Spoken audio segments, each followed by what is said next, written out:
രണ്ട് ക്യാരക്ടറും ആക്ച്വലി രണ്ട് എക്സ്ട്രീംസ് അനുഭവിച്ച ക്യാരക്ടേഴ്സാണ്. ഇപ്പോൾ ആടുജീവിതത്തിലാണെങ്കിൽ ഒരു പയ്യൻ അവൻ്റെ സ്വപ്നങ്ങൾ ജീവിച്ചു തീർക്കാൻ വേണ്ടി, അവന് സ്വപ്നങ്ങൾ നേടിയെടുക്കാൻ വേണ്ടിയിട്ട് സ്ഥലത്തേക്ക് പോകുന്നു. അവിടെ ഷാറ്ററായി പോവാണ്. ആ ഇന്നസെൻ്റ് ആയിട്ടുള്ള ബോയിൻ്റെ സ്വപ്നങ്ങൾ ഷാറ്ററാണ്.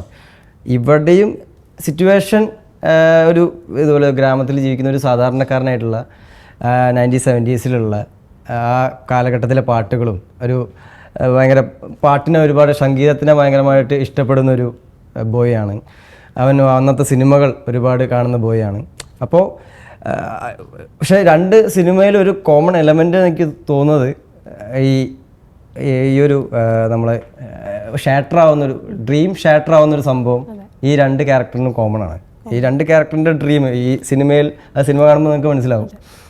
ഈ ഒരു ക്യാരക്ടറിൻ്റെ ചെറിയൊരു ഡ്രീം ഷാറ്ററായിട്ട് ബ്രോക്കൺ ആവുന്നുണ്ട്. അതുപോലെ തന്നെ ആടുജീവിതത്തിലും ബ്രോക്കൺ ആവുന്നുണ്ട്. പക്ഷേ അത് സിറ്റുവേഷൻസ് വേറെയായിരുന്നു, വേറെ എക്സ്ട്രീംസാണ്, ഇമോഷൻസും വേറെ എക്സ്ട്രീംസ് ആയിരുന്നു. പക്ഷേ ശാന്തമീരാത്രിനെ സംബന്ധിച്ച് ഭയങ്കര എന്താ പറയുക, ഭയങ്കര ഗ്രാമത്തിനോട് ഒരു ഗ്രാമത്തിൽ പോയിട്ടൊരു നല്ല തണുത്ത ഒരു കോടയൊക്കെ നിൽക്കുന്ന സ്ഥലത്ത് പോയിട്ട് നമുക്ക് കിട്ടുന്നൊരു ഫീൽ ഉണ്ടല്ലോ, അതുപോലത്തെ ഒരു ഫീലായിരുന്നു ഈ ഒരു സിനിമയിൽ അഭിനയിക്കുന്ന സമയത്ത്.